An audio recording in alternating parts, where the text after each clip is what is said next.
that stuff deterred me. I'm right back out on the block doing Mm-hmm. doing everything that I used to do. That's a fact because I ended up getting into some shit again after that. We'll say that for another time.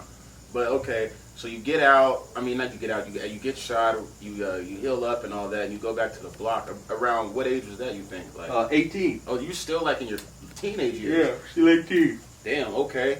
What when you guys okay, being that you're in the IE, I'm not aware of how the politics were back then, but was there like a lot of did you guys have issues with like other hoods or anything like that in your area or amongst the IE or something? No, not really. Because Bannon, we're kind of secluded. A lot of people refer to Bannon as the desert.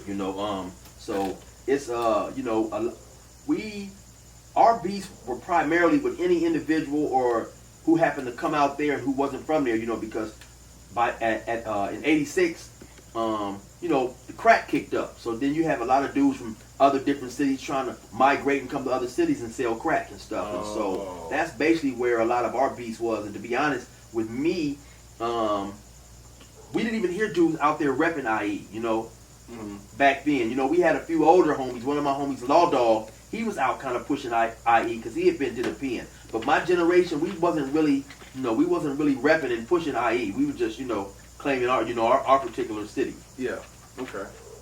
That's okay. Okay, that makes sense. So pretty much, y'all wouldn't want motherfuckers coming to your town making bread. Pretty much coming to your area and right, making bread, trying to take over and trying to push a line. Because, like I say, I was from a small town, and so when you have individuals from larger towns, mm-hmm. they of course gonna assume that they're harder, they're tougher, they can just come out there and set up shop. So yeah, that makes sense. That makes sense.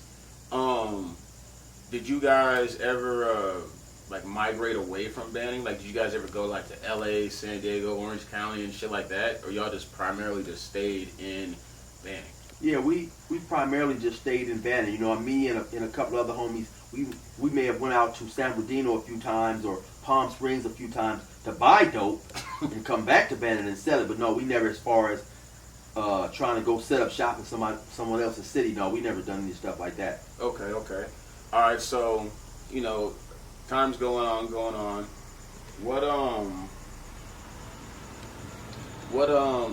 When did you after the shooting? How long after that till you get into something else? After the shooting, I would say maybe 2 or 3 months later after the shooting, I had some cousins come down from Billings, Montana around Thanksgiving. Like I say, most individuals would be able to tell you the exact day that they got shot, but I don't even remember. I just know that it was around Thanksgiving because, like I say, my cousins came down from Billings Mm-hmm. and to have Thanksgiving at my grandma's house, and they ended up talking me into heading back to Montana with them. So that was the next thing that I ended up doing, leaving Bannon and going to Billings, Montana. Went out there and started selling dope and stuff like that. Okay, you was a dope slinger motherfucker. Yeah, I had to take my show on the road, man. Damn, okay, player. How was it in Montana? Was it a major culture shock coming from California and going to Montana? Oh yeah, most definitely. Because when I got out there in December, and I don't remember the exact how cold it was, but it was something like maybe 8, 9 below, And so I remember when I got out there, we went to my cousin's house, and he had these big old icicles hanging off his roof. So I stayed, and they was extremely thick. So I stayed out there as long as I could stand the cold, trying to knock them down and stuff. So yeah, it was a huge difference. It was, like I say, it was real cold out there, snow everywhere. So yeah, that was definitely change. Mm-hmm. What about as far as like the politics out there? Were they on the same type of time out here, or they just? Oh no, man, they were slow as molasses out there, man. There was no politics, and it was odd because how they seemed to, now this is right around the time when a lot of individuals are being influenced by MTV, and so these dance shows and just basically the black culture. So they loved black people out there, you know what I'm saying, and stuff. So yeah, we was accepted, and you had a few dudes out there trying to be Bloods, and so yeah, it was cool, man. We went out there, started selling dope. It was lovely. When you speaking of that, when you were younger and all that, and you mentioned like people coming out your way, being that you're in the IE, did you guys ever get into it? You don't have to say the hoods, but did you guys ever get into it like any LA hoods or anything like that? Yeah, definitely from time to time. A little bit, when I was about 14, we had a homegirl, some dudes that came out there and they was selling drugs out there, and they ended up shooting and killing one of our homegirls. She was like 16, and so yeah, of course that caused some problems, and so it was just basically, we after that we didn't really enjoy, other people coming out there and stuff like that. And then later on after that, I had two more homies who got killed by some dudes from out of town. So stuff like that, of course, a lot of times people are trying to make it seem like it's an LA and IE beef, but it's really not like that. What it really is just two opposing gangs. It's just like like you have gangs in LA who don't get along, but due to the fact that now you have more people involved, like so now you have it seems to turn into an LA versus IE thing, but it's really not like that. Like I say, if you have some hoods from anywhere, somebody from one hood go and kill somebody else from that hood, the hood over here is not gonna like wherever they was from. So that's it's how gonna generate friction. Right. Yeah, for sure. Okay, so you're in Montana. How long were you in Montana for? Oh, I stayed in Montana from 1989 to 1993. Oh, damn. So you was living out there, Yeah. Eventually, I ended up moving out there. Yeah. Gotta ask you this: did you get any shit in Montana? Oh yeah, man. I stayed in some shit out there in Montana, man. I stayed selling dope out there. A lot of fights. A little bit of gunplay here and there. Okay. Yeah. Okay, you're just a gunslinger from out west. Well, hey, man. Yeah. Okay. Fast forward from that. So, what made you come back from Montana after those 5 years? You just got tired of being out there, or you just wanted to come back because you missed home? Oh, no, man. I had moved out there. Eventually the police had pulled me over there several times. They got tired of me telling them that I was just visiting. So I ended up having to get a Montana driver's license. And so, like I say, I was out in Montana selling dope. And the bad thing, the prices is lovely. The prices out there probably is quadruple the prices out here. So I could buy an ounce out here for $600 and go out there and sell it for $2,000 right across the table. And so, but the bad thing about being in Montana in terms of dope coming into the city, it's in the middle of nowhere. And initially when I got out there, I was buying dope from guys out there. But after a while, I started coming to California and getting the dope and then taking it back out there. So that's what made me come back to California. I never actually left Montana. I came to California to get some more dope. I got caught up in a shooting and I went on the run. So that's basically why I left Montana, So you went to Montana you was 5 years, okay. So you was coming back and forth to Cali to make your pit stops or whatever. Right. And in the midst of that, you ended up going on the run? Yeah, okay, so like I say, one day I was down to my last few ounces. I can't remember exactly what, man. I think maybe my last 18 ounces, I believe it was. My homeboy came through. Somebody wanted to get 9 ounces. I sold it to him. They wanted to get another 9. I think I only had 8. I sold it to him. And just that day too, I had a couple girls out there, man. And so my main broad, she had been asking me a long time, was I messing with this other broad, and I had been denying it. And she found out the other broad was pregnant by me. So that stuff blew up and all that shit. And I'm like, man, I'm out of here, man. I ain't dealing with this shit. So I came back to California to get some more dope. And when I came back to California, I ended up going to a house party and got caught up in a shooting, and so I went on the run. But at that time, I was on probation out there in Montana. So I left California and went back to Montana. Of course, they called out there and said, hey, this dude is wanted as a suspect in the shooting. So they pulled me over. Usain bolted their ass, took off running, got away. Then I was on the run from there. I went to Denver. I was out in Portland, Oregon. And went back to Denver, just back to California, just riding around, avoiding the police to the best of my ability. So you came out here to party and ended up getting into a shootout? Right. Well, not a shootout, a shooting, Oh, you was okay. Right. Okay. I was the one, doing the shooting. Oh, damn. Okay, so that happened, and that's what. Okay, So they were like, so when you said you ran, like they like pulled you over or Well, something? yeah, they pulled me over, and I didn't really feel like going to jail that day. You know what I'm saying? So they pulled me out, put me on the car. They were searching me, and I'm like, yeah, I ain't going to jail today. And I took off running. I was out of there.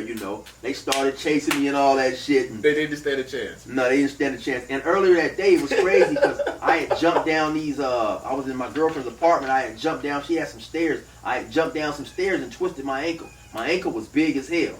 But when it's time to either get away from the police or endure some pain, you're gonna endure some pain. And so I took off running, got away and stuff, and ended up going to Denver. Wow. Damn, bro. So then, what happened after that? So you go to Denver. So I go to Denver. Well, okay, so I run. I get away from the police. I get away from the police. My homie come and get me, take me back to my girlfriend's house. He come swoop me up like at 4 o'clock in the morning to take me to Denver. At 6 o'clock in the morning, they come kicking in her door. So damn. I barely missed that. So then I go to Denver. I had some cousins who had used to live in Montana, had moved out to Denver. So I go out there. I stay out there a while and stuff. And eventually I get pulled over out there. I go to jail for about an hour or two. I get released. I give them a fake name. Just so happened the fingerprint computer was broke. Mm-hmm. And so they ended up releasing me and one of my homies. So maybe about 2 weeks later, I leave. I go to Vegas from Denver. The next day, the police go kick in the door at my cousin's house, and so they had just missed me. Maybe about a day, 24 hours. Damn. Yeah. So you was on some real life catch me if you can type Right, shit. right. What's that one story, man? I think they should do a story on me, man. I almost got away with it. Man, they most definitely, Yeah, I almost most got away definitely with it. should. Yeah. Most definitely. That would be a very, very interesting thing to see. Just to see it all reenacted, bro. Just especially to see you no, I don't feel like going to jail today. Yeah. You just book it, bro. That would be hilarious. Okay. So you're in Denver and you're traveling around, staying away from the police. When you was on the run, how long were you free before you they caught up to you type of thing? A little bit over a year. The initial shooting happened in June, and I went to jail the next year, July the 27th. So about a year and a month or two. Okay, so hold on. I know I'm skipping something here. Hold on, player. Okay, so you the shooting, then you go to Colorado, all that, and then so you do the shooting, whatever, at the party, and you're free for like a year, and then they catch up to you. Right. And then is that when you started your prison term? Well, yeah. Well, by the time they caught up to me, I was also wanted for another murder, and so they catch me, take me to jail, charge me with the initial shooting, attempted murder, 3 attempted murders actually. Maybe about 3 or 4 months later, I get charged with another murder, and so while I was on the run, I end up getting caught up in another situation. I got caught up with another murder, and so I stay in the county jail fighting those cases. And so the first case I went to trial and lost. I ended up getting 9 years plus life. And then on my trailing murder, I stayed in the county almost another year fighting that. And they ended up giving me a deal, dropped it down to voluntary manslaughter, and they ran the time. So it's basically, instead of 9 plus life, I ended up getting 16 years plus life. Hold on. You was on the run for attempted murder, and you apparently got charged with another murder while you was on the run? Right. What the hell? Yeah, and so once they caught me, they charged me with all that stuff, and that's how I ended up getting all that time. Was that like related in any way? Or? Yeah, they was basically related. They was related. I don't want to go all deep into the details, but they was related, and yeah. Yeah, most definitely. Yeah, y'all definitely check out his page, man. try to get him to tell his story. That's interesting. Damn, that's crazy. So, damn. All right, so then after that happens, when you get caught, like, what was that like? Oh man, it was like it's a wrap, man. The show is over. You know what I'm saying? So at that point in time, I was living in the city of Fontana, and so I had just came back from Denver again. You know, I was also doing a little rapping, and I had was going to this studio. This guy was trying to get me a deal with this independent label, and so he wanted me to come back and complete the album that we was working on. So I came back, unbeknownst to me, the police had been watching my house.